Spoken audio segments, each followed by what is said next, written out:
lamang aking kalakasan. Sa piling mo, tagumpay ko'y naranasan.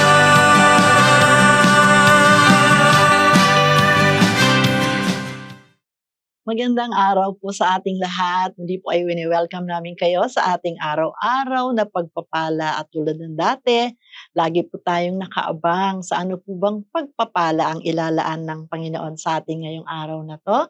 Tayo po ay manalangin. Aming Ama, sa pangalan ni Jesus, salamat po kayo Diyos na buhay na lagi pong nagmamahal sa amin. Salamat po sa inyong pagsama sa amin sa pag-aaral ng inyong salita sa araw na ito sa pangalan ni Jesus. Amen. Amen.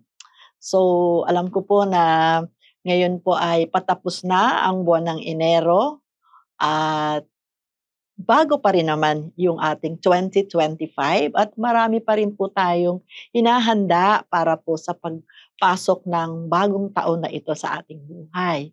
Amen po ba? So, ating pag-aralin the cup of faith, no? Ito po ay, alam ko po about sa atin ay pamilyar sa isang tasa, sa isang cup, no? So pag-uusapan po natin 'yan. Bago po 'yan, basahin po natin ang Isaiah 43 verses 18 to 19. Sabi po sa verse 18, "Do not remember the former things, nor consider the things of old." In verse 19, "Behold, I will do a new thing. Now it shall spring forth. Shall you not know it? I will even make a road in the wilderness and rivers in the desert." No? So, yan po yung napakagandang salita ng Diyos na tayo po ay laging merong hinaharap, merong laging pag-asa sa mga deklarasyon ng salita ng Diyos. Amen po ba?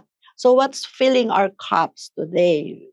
Alam ko po na ito po ay isang tanong na tayo po ay malayang makasagot. Ano po ba ang nilalaman ng ating mga tasa ngayon? Ano po ba yung cup? Yung emotional cup po natin, no? This is where we put in what will determine what comes out. Ano yung inilalagay daw natin sa loob ng isang tasa, ayun din ang resulta nito. Halimbawa, if we put coffee in that cup, syempre, coffee po yung maiinom natin. If it's tea, tea rin yung maiinom natin. No? So, ito po yung mga bagay na ano ba yung inilalagay natin sa ating kalooban. No? Yung cups also represent our hearts, no? Yung ating inner life. No? We have the power to choose, no? What fills in our cup. Kung ano ba yung ilalagay mo dyan sa loob ng cup na yan, tayo po ay merong kapangyarihan upang mamili at mag-decide. And we have to be intentional about it. Dapat po, lagi nating hangarin na magagandang bagay ang ilalagay natin dyan sa cup na yan. No? At kalimutan na yung mga dating laman ng cup na yan na noong 2024 marahil maraming tayong nailaman dyan na mga negative emotion, no? Na mga galit, na mga, ano ba yung mga pumuno ng cup natin yan? Sabi ng Lord, di ba, do not remember the former things. Kalimutan na daw natin. Meron ba tayo diyang mga anger? Meron ba tayo diyang mga hatred, discouragement, offenses, disappointments, o meron ba tayong complacency na nangyari? Ano ba yung nailagay mo dyan sa cup na yan na hindi ka naman nakinabang o hindi naman nagkaroon ng mabuting bunga sa buhay mo?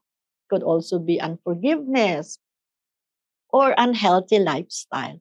It all lead to negative results, no, or outcome in our lives that syempre it caused us to suffer. Yung mga naging resulta nitong mga bagay na to, kasi mga basura po yan no, na nailagay mo dyan sa cup na yan.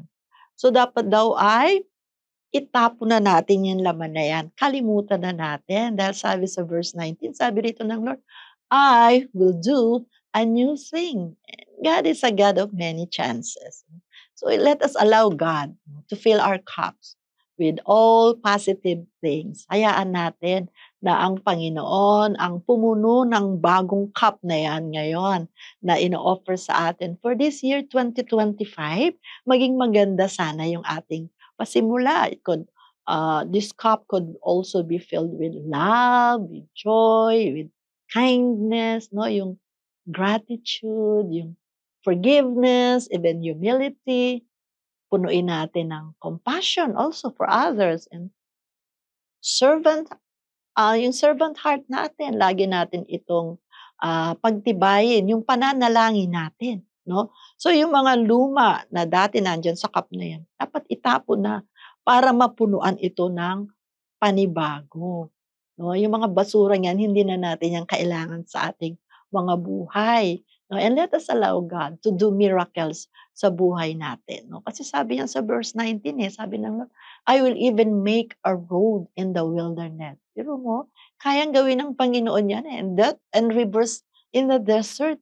Pero na ba kayo nakitang ilog sa disyerto? Siyempre yan ay milagrong gagawin ng Panginoon. Kung yung buhay natin, parang disyerto na, tuyong-tuyo na, walang-wala ng talagang ikaya pa, no? Ito mga imposibleng bagay ay kayang gawin sa atin yan ng Panginoon para mabago, no? And we have to trust and have faith in Him. Yun po yung napakahalaga.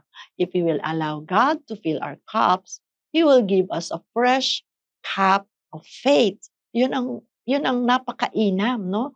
As we allow God, Lord, punuin mo ang cup na ito ng pananampalataya ko para sa pagpasok ng taon na ito ay madeklara ko, masiguro ko na yung mga bagong bagay na gagawin mo sa buhay ko itong 2025 ay magkakaroon ng katuparan.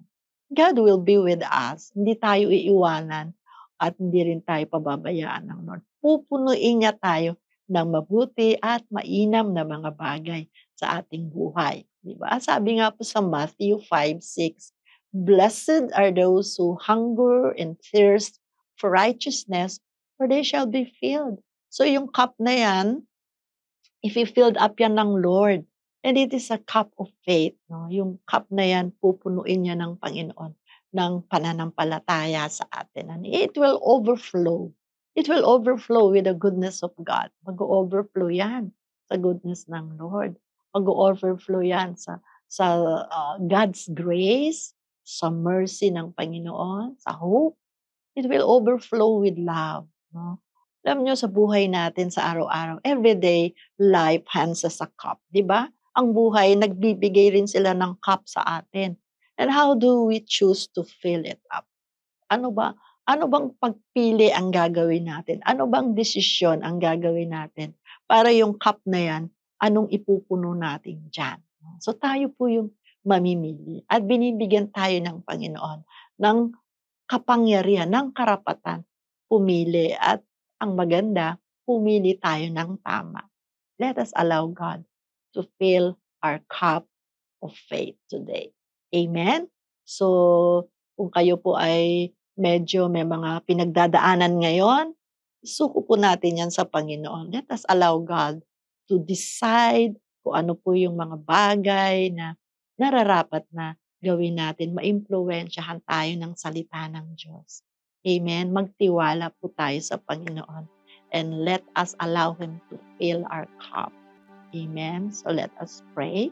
Father, in the name of Jesus, we thank you, Lord, for the love that you have for us.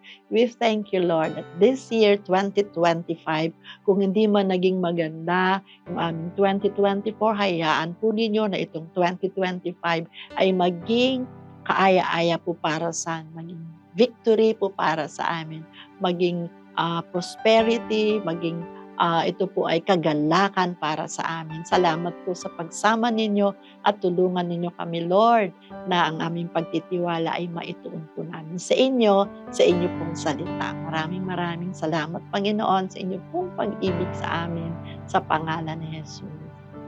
Amen. Amen. So ako po'y naniniwala na sa tuwing iinom po tayo ng kape, hawak-hawak po natin yung mga tasang yan. Hayaan po natin na yung mga tasang yan, spiritual cup natin, emotional cup natin, ay mapuspos ng pag-ibig na. Maraming salamat po. Magkita-kita po tayong muli. God bless you.